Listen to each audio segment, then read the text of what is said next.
Y para introducir pensaba, cuando Dios nos formó, nos creó, nos pensó, yo me lo imagino a Dios, ¿no? Ahí todo como baboseándose con nosotros y pensándonos y formándonos del polvo de la tierra.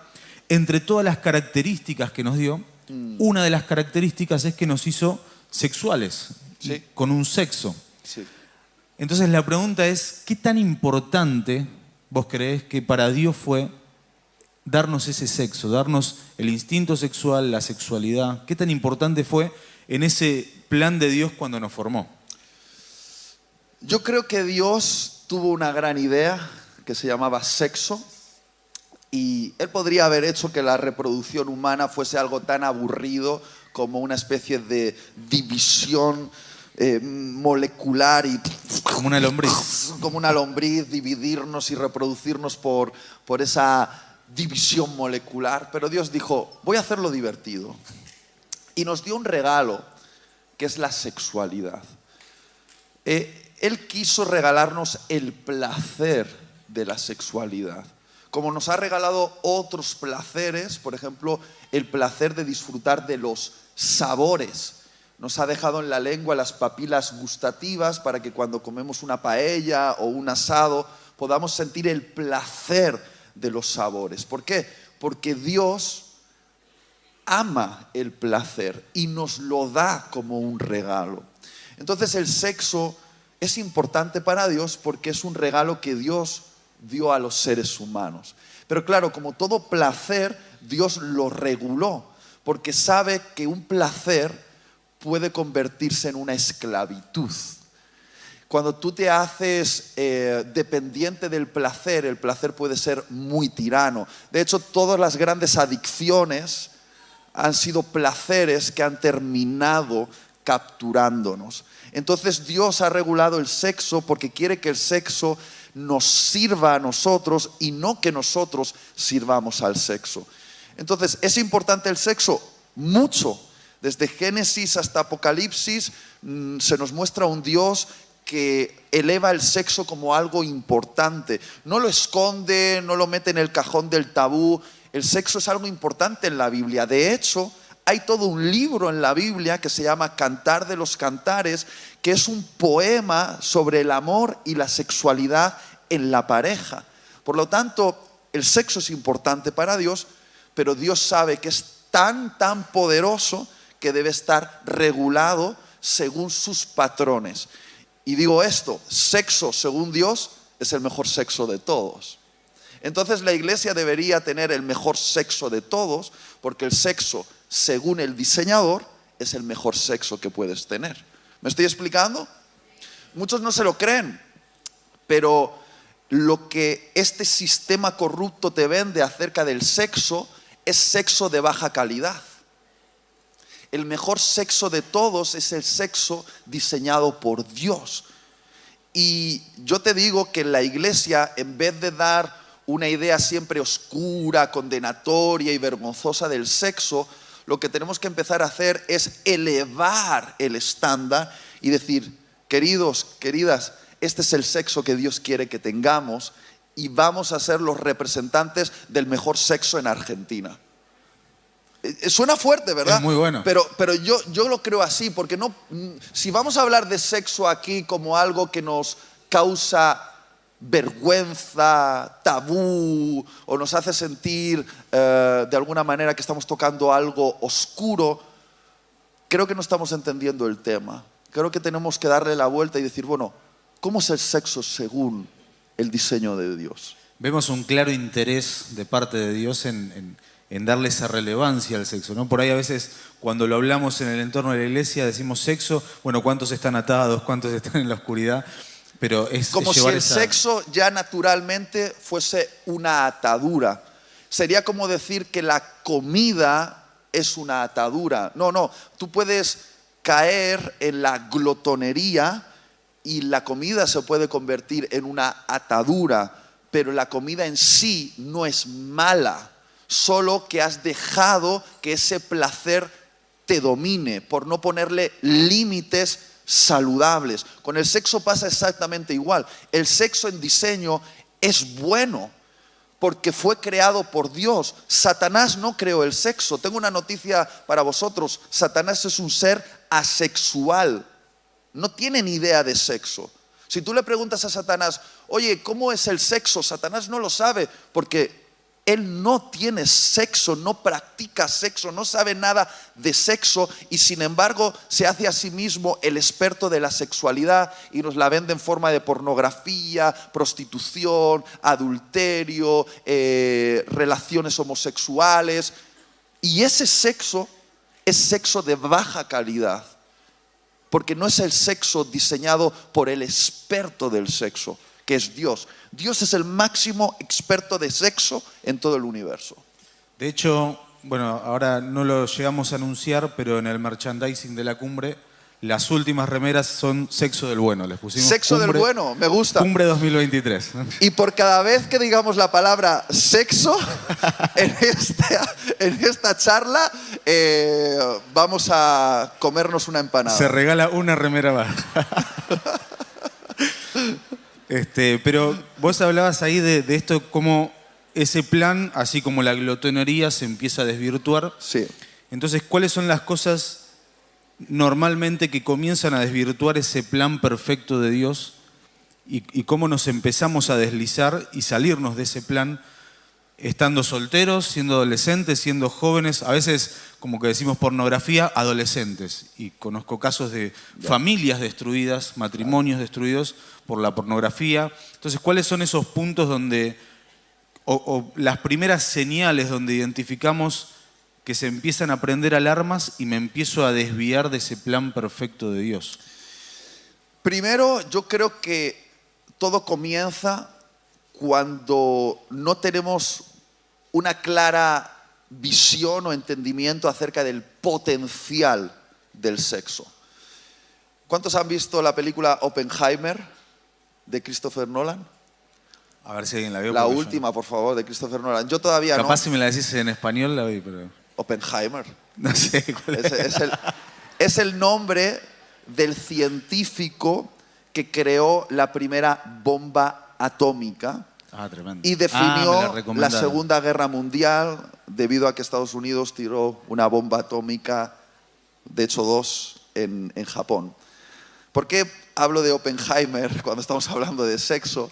Porque es como una bomba atómica. Porque es como una bomba atómica. Es decir, el átomo tiene un potencial. Tú puedes liberar la energía del átomo para crear una central nuclear que abastezca las necesidades energéticas de toda una nación, o puedes partir el átomo para crear una bomba que destruya una nación. El sexo es como una bomba atómica, es una energía muy poderosa que puede bendecir o maldecir, puede crear o destruir. De hecho, tristemente, algunas de las historias más tristes que hay en esta sala son a causa de que alguien usó el sexo de manera destructiva en tu vida.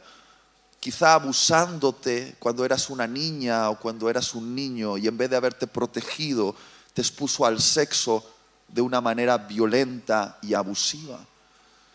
Por eso el sexo primero debe entenderse qué es. Es algo tremendamente poderoso. ¿Y qué es lo que hace, por ejemplo, el porno o esta cultura superficial? Te dice que el sexo solo es intercambio de fluidos, que es nada más roce de piel e intercambio de fluidos. Pero eso es mentira. El sexo es profundamente espiritual. El sexo fue diseñado por Dios, y esto es lo primero que tenemos que entender, para 3 cosas fundamentales. 2 de ellas creo que este mundo las entiende, pero la tercera no la entiende, y ese es el problema. Las 2 primeras funciones del sexo son reproducción y placer. Y todo el mundo entiende en este sistema que el sexo vale para reproducción y placer. Espero que no necesitéis que os explique lo del espermatozoide fecundando el óvulo. El ganador de la carrera, todo eso, ya está. De hecho, hay una última investigación que dice que en realidad el espermatozoide que fecunda el óvulo no es el espermatozoide más rápido, como se ha dicho durante mucho tiempo, sino que es el espermatozoide que el óvulo elige. Por lo tanto, tú no eres el espermatozoide más rápido, eres el espermatozoide que el óvulo eligió. Eres un elegido desde el principio. Siempre me pregunté por qué perdía las carreras. Ahora... Casualmente siempre son las mujeres las que eligen, ¿no? Ya desde el principio se marca cómo va a ser. Así es. Entonces, la reproducción es algo que este mundo entiende. Por otra parte, el placer. Todos entendemos que Dios nos ha dado a los hombres el glande y a las mujeres el clítoris, que no tiene otra función que experimentar placer. Y este placer forma parte de nuestro diseño humano, diseño dado por Dios. Y el mundo sabe que el sexo vale para reproducción y para tener placer. Y ha potenciado estas dos cosas de muchas maneras. Por ejemplo, para evitar la reproducción, pues ha creado métodos anticonceptivos, ¿no? Por ejemplo, para experimentar el placer y llevarlo, según ellos, a otros niveles, nos ha dado diferentes herramientas, aparatos, lubricantes, un montón de cosas. ¿Por qué? Porque este sistema del mundo está concentrado en que no te quedes embarazada, no te reproduzcas y que tengas mucho placer. Y parece que esa es la obsesión constante. No te embaraces y ten mucho placer. El placer espontáneo y rápido. El placer espontáneo y rápido. Pero hay un tercer elemento que este mundo no conoce. Y es lo que hace que el sexo se salga de control y pueda ser tan destructivo. Y es que Dios no solo creó el sexo para la reproducción, no solo lo creó para el placer, sino que lo creó para hacer una fusión de almas.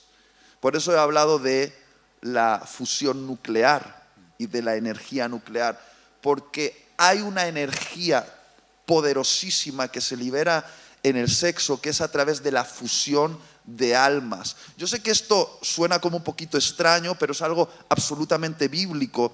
Desde Génesis se nos dice que el hombre se unirá a su mujer y se harán una sola carne, pero en el original es una sola alma. Y hay todo un montón de textos que nos hablan acerca de que en el sexo no solo hay un intercambio de fluidos que pueden ser controlables, podemos controlarlo a través de un preservativo, pero hay algo que no se puede controlar y es la conexión, la fusión de dos almas. Cuando tú mantienes una relación sexual con otra persona, el alma del hombre y el alma de la mujer entran en un contacto místico y espiritual. Y es muy real, más real que cualquier otra cosa que puedas imaginar. Y se hacen uno. Y en esa unidad,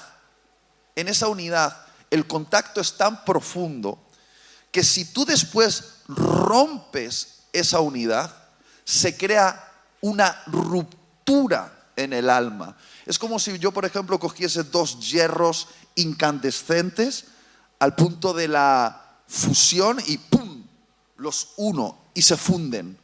Y luego los intento separar en frío. ¡Plac! ¿Qué va a pasar? Se parten. Parte de un hierro va a quedar amalgamado, pegado en el otro hierro porque se han fusionado. Exactamente pasa eso en el alma. Dos almas se unen en el acto sexual y luego las separas en frío, ¡pa!, y se produce una ruptura en el alma. Son heridas profundas en el alma a causa del sexo. Este mundo dice, no, eso no es verdad, eso no existe. Aunque tú no veas la herida, porque no es una herida física, es una herida real. Y quedan vínculos espirituales entre tu alma y el alma de esa persona. Por eso Dios dice que debe preservarse esa unión bajo un pacto que se llama matrimonio. La unión de almas es tan poderosa, te conecta de una manera tan íntima con alguien, que esa intimidad solo puede ser lícita y segura dentro de un pacto que la Biblia llama matrimonio. Y de hecho, ese pacto se vuelve en la cobertura perfecta para la reproducción, porque hijos que nacen de pacto son hijos que nacen en una familia, en un matrimonio, por lo tanto, nacen con identidad, seguridad, propósito. Todos aquí sabemos que un hijo que nace fuera de pacto, tristemente nace con mucho dolor, ya desde el principio. Y además el placer dentro de pacto es mejor porque es placer con intimidad. Tú estás haciendo el amor, sintiendo placer con tu pareja, que puedes susurrar tu nombre a tu oído y decirte que te ama mientras mantienes esa relación sexual contigo y sientes placer y la miras a los ojos y sientes que no es solo un orgasmo, es amor. Yo he leído muchas entrevistas de estrellas del porno porque me interesa saber qué opinan ellos acerca del sexo y del amor. Y todos los actores porno, sin excepción, cuando terminan su jornada como actores porno y se les pregunta acerca de sus relaciones, ellos dicen que en el porno no obtienen el placer que obtienen cuando mantienen relaciones sexuales con sus parejas sentimentales. El entrevistador pregunta, ¿por qué? Porque hacéis mejores posturas. Y dice, no tiene nada que ver con las posturas, tiene que ver con sexo, con intimidad. Dicen que el mayor placer, eso lo dicen los actores y actrices porno, es el sexo que practicas con la persona que amas, porque es con intimidad. Y no hay un sexo más profundo, más grande, más placentero, más elevado que el sexo con intimidad. ¿Por qué? Porque además te conecta con el alma de esta persona. No sé si me estoy explicando. Muy claro, muy bueno. ¿Me he explicado con suficiente claridad? Es súper importante entender esto porque si llegamos a entender el potencial del sexo, lo vamos a poder respetar. Si tú piensas que el sexo es intercambio de fluidos, dirás, bueno, no pasa nada, no va a afectar para nada. Me pongo un preservativo, evito enfermedades de transmisión sexual, no dejo embarazada a nadie y ya está. Cada fin de semana me voy con alguien diferente. Pero queridos, si vais saltando de cama en cama, de relación en relación, os vais a partir el alma, porque el sexo es demasiado poderoso y no es solo físico, es espiritual. Y me tomo de esto que decís porque a veces también llevamos el sexo únicamente al acto sexual de la penetración. Pero hay algo que sucede hasta, iba a decir, podemos estar teniendo sexo en la iglesia, pero iba a ser muy fuerte. Pero podemos estar en este auditorio teniendo actitudes sexuales hacia otras personas. Podemos estar perfectamente en una reunión en la iglesia, lo quiero llevar a nuestro contexto, teniendo actitudes sexuales que generan conexiones. Sí. Entonces, cómo tomar también decisiones en cómo vivimos nuestra sexualidad, no solamente al estar desnudos, sino en las 24 horas del día en nuestras relaciones. Deberíamos entender entonces qué es sexo según la perspectiva de Dios, que es el diseñador del sexo. Cuando tú practicas sexo dentro del marco del pacto matrimonial, lo podemos llamar hacer el amor.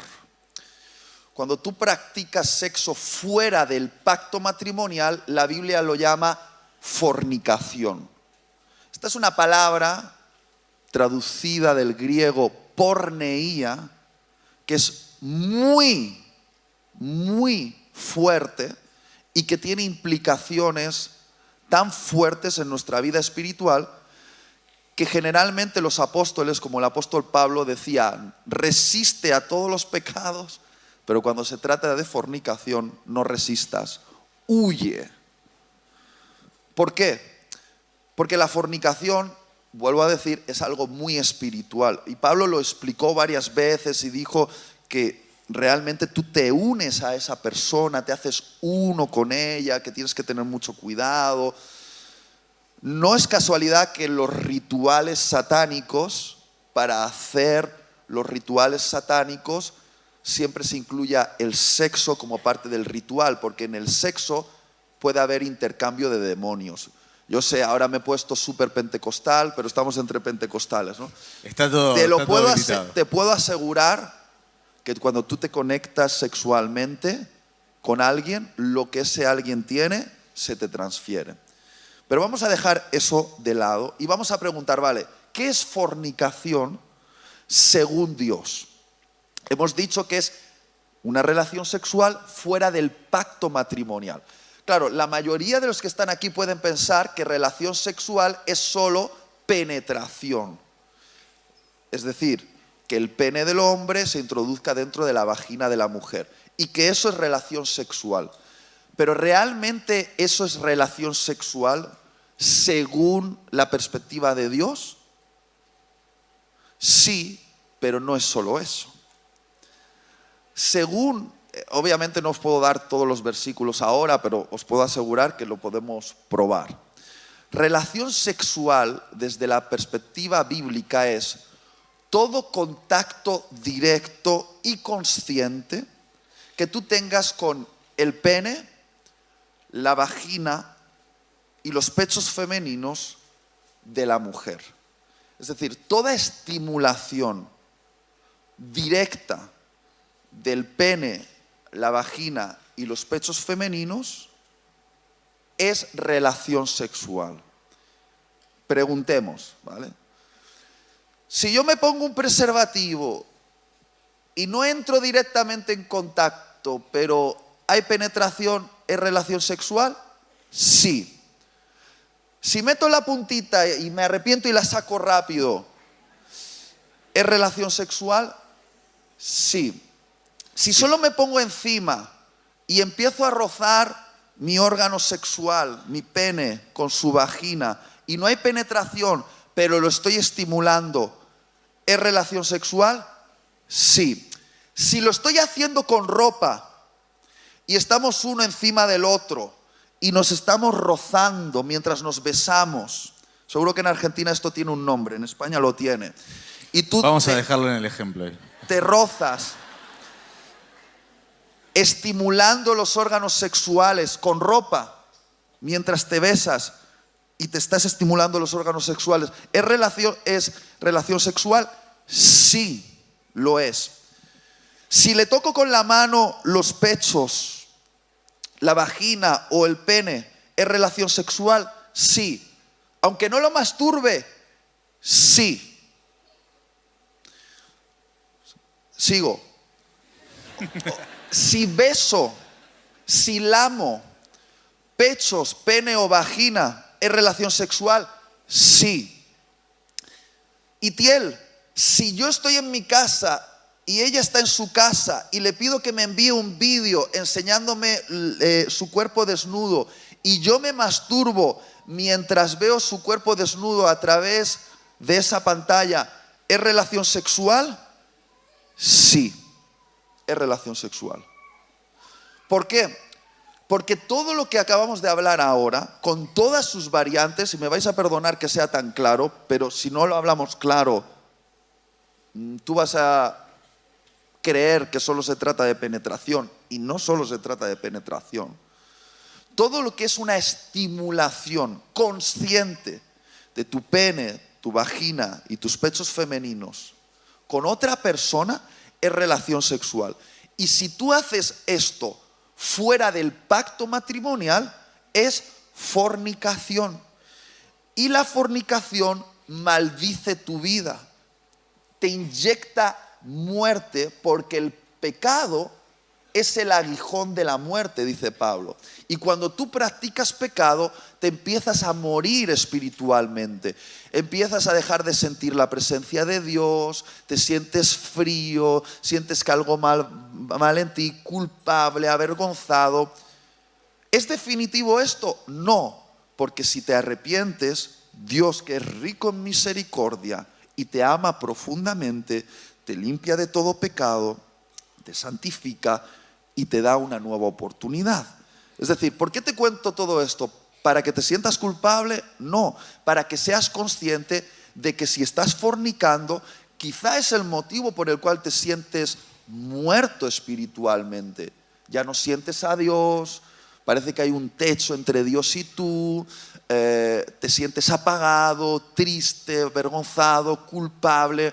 Y tú dices, ¿por qué será? Bueno, quizá es porque sin saberlo hasta ahora estás fornicando con tu novia o estás fornicando con tu novio. Y dices, pero es que no hay penetración. Ya, pero da igual que no haya penetración. Como os estáis estimulando sexualmente, estáis fornicando. Y ese acto sexual solo es lícito y bendecido por Dios dentro del pacto matrimonial. Y ahí, dentro del pacto, Dios no solo lo bendice, sino que lo celebra, lo aplaude y dice, vamos para allá, adelante, vamos para allá, venga, vamos. Dios es el mayor promotor. Te da las mejores ideas. Absolutamente. Dios celebra el sexo en el matrimonio. De hecho, Dios ordena el sexo dentro del matrimonio. Y si hay un matrimonio aquí que no está manteniendo relaciones sexuales habitualmente, está pecando. Porque debe mantenerse relaciones sexuales habitualmente. ¿Cuánto es eso? Bueno, se llega a acuerdo con tu pareja, pero te aseguro que una vez al mes no es habitualmente.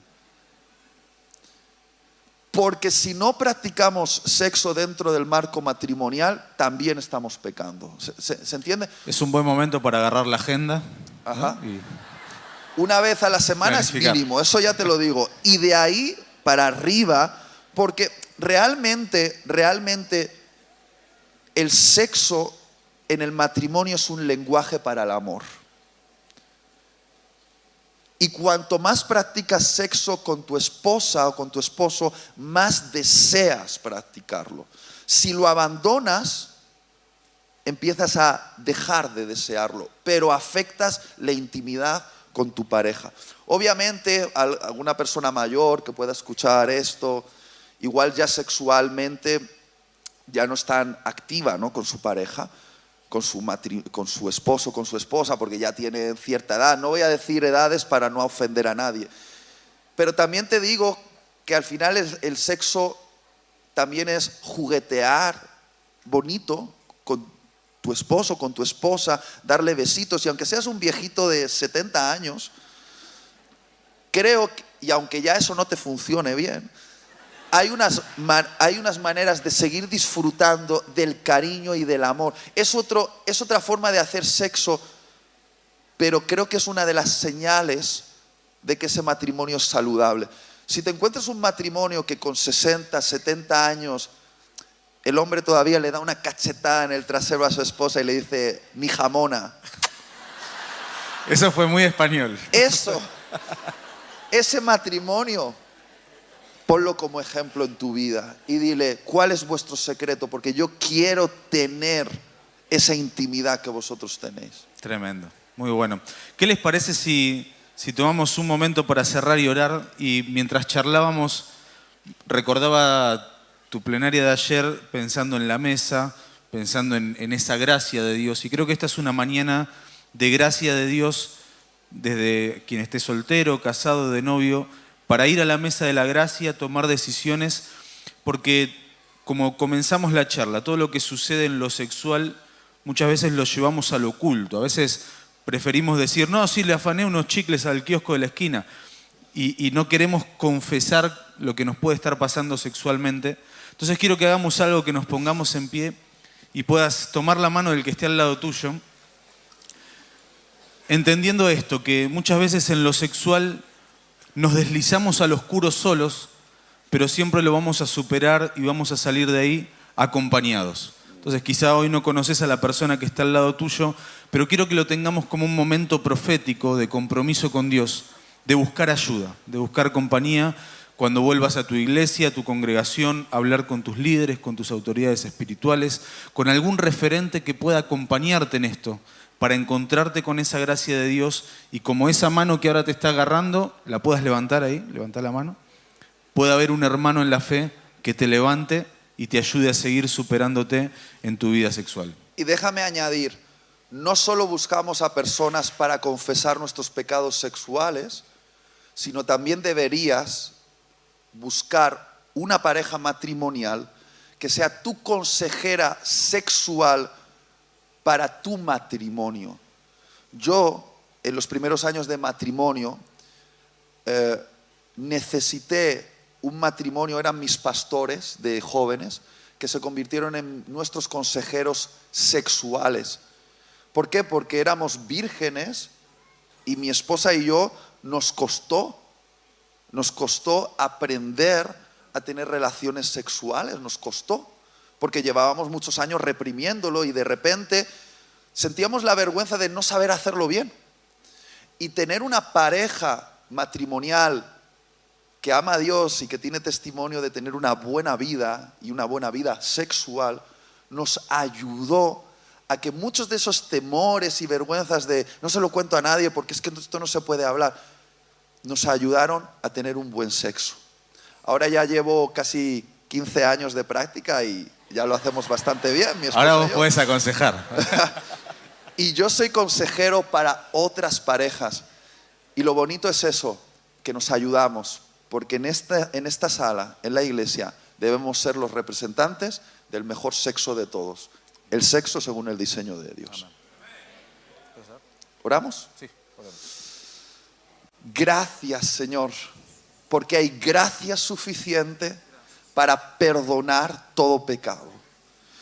Hay gracia suficiente para sanar todo lo que el sexo mal practicado ha dañado en nuestras vidas. Te pido, Señor, que después de este taller y después de todo lo que vamos a seguir escuchando durante el día, haya esperanza en el corazón de todos estos hombres y mujeres de la sala y que salgan con la convicción de que son perdonados, restaurados, impulsados a obtener esa preciosa promesa de tener una vida sexual plena con su esposo, con su esposa, según el diseño de Dios. Los bendigo en el nombre de Jesús. Amén y amén. Amén.